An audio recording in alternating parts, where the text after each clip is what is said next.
My topic is the mind doesn't solve problems by thinking about them. The thinking about them causes problems. Now I know that's maybe an original thought you've never really had before, but if you take a look, one of the keys to actual real self-awareness is to observe, to pay attention, to notice people's conversations, notice your own thoughts, notice your words, notice what gets your goat, gets your reactions, what doesn't, and see, oftentimes we think we have to learn everything from books out there instead of actually being an observer.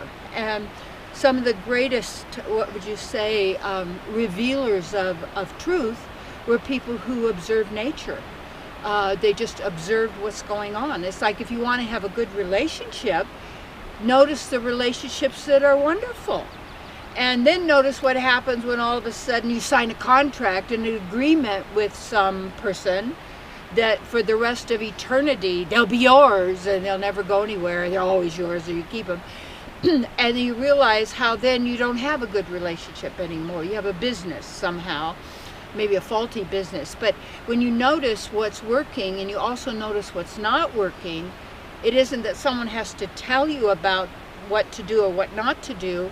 You learn to trust your inner guide.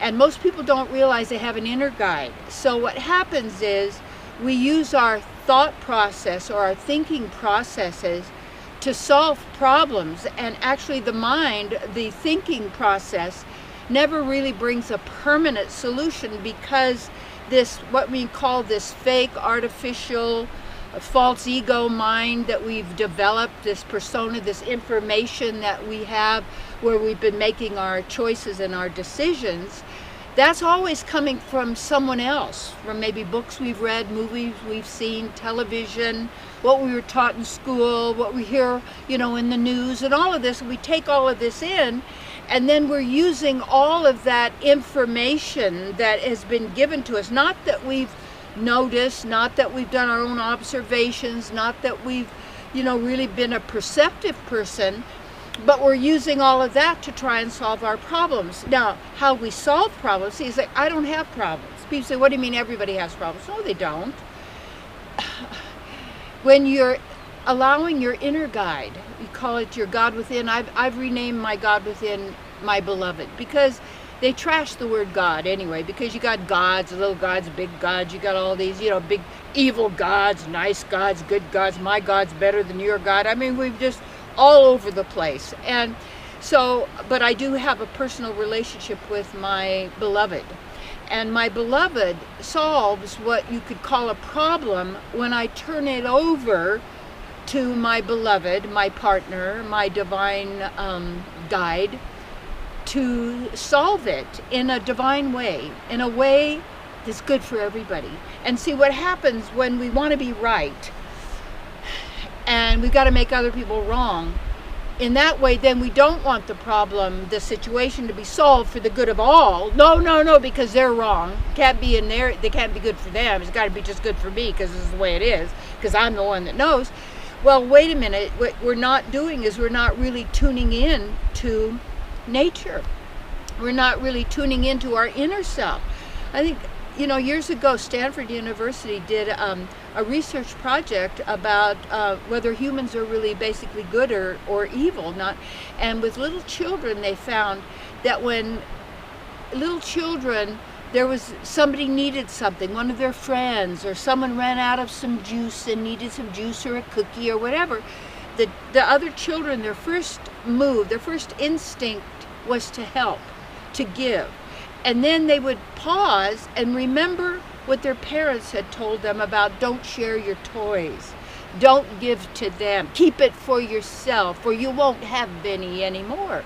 And so all of this scarcity programming and all that thinking, so when we go to solve a problem or a challenge or a situation of any kind, which we find is inharmonious with our own divine nature and inharmonious with other beings and nature, Earth itself, instead of thinking about it, because you look at all these groups out there have all got their plan to solve this and their plan to solve that and their plan to solve that. And what you can do over here, you need a financial advisor, then you need a sex therapist, then you need a counselor for this, then you need to have somebody tell you what to do. And then in school, you know, it's like as soon as a kid goes to school, they tell you don't know anything anymore. You never did. We'll tell you what you know and what you don't know. And then we get off track, and we start giving all of our power to others outside of ourselves. When you have the greatest power with you, always, who is your beloved, who adores you, who doesn't have a heaven and a hell, doesn't have punishment and guilt and shame and beat you up and burn you to a crispy critter or whatever that may be. And this partner and you are, what would you say, in a sense, co-creators of matter, in a sense. That how we do solve a problem, take a look at right now, anything that you've been really thinking about, you maybe can't sleep about. What is it? It's the mind. And we have divine mind, and then we have this artificial, fake, created, what you call false ego mind, whatever it is. Divine mind is a state of not thinking. And people say, well, you have to think. No, when you know something, you know it. It's beyond thoughts. And you can use your thinking for specific things, but what happens is, unless you know how to partner with your guide within, just everybody has their own God, which is so cool when you really think about it. And each one of us is like that only child, and yet our source is connected. We're already one. We're already one, but we're also different and unique. It's called, in Sanskrit, it's called Achintya Beta Beta Tattva. Means we're inconceivably simultaneously one with other people and also different. One with God and also our own individual self.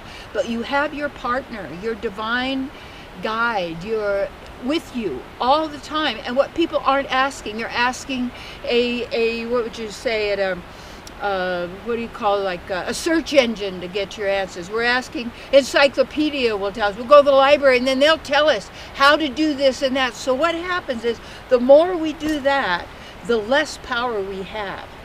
Because we've been taught we don't know anything.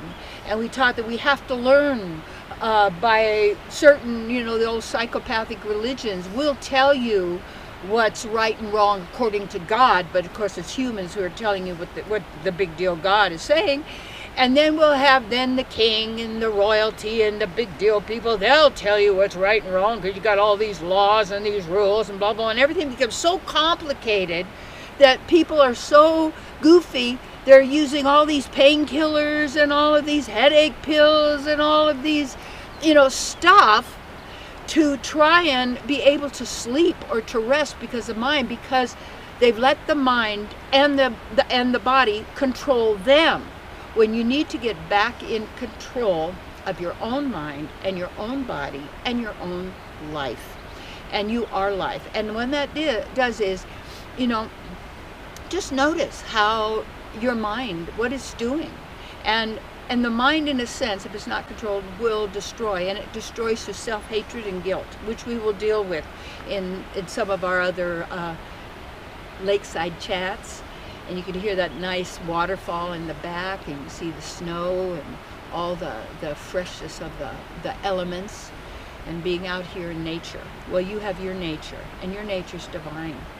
And you are part of the greatest power that ever has been, ever will be, and ever can be.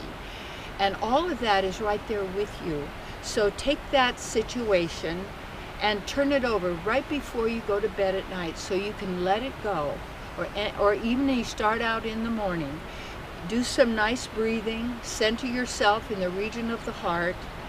I can trust myself. That's a really great affirmation. I can trust myself. Or I know, and I know that I know. You know, so many people say, well, I don't know anything. No, you know a lot. But it's like the real knowing is beyond thinking. And in that real knowing place is where all your creativity is.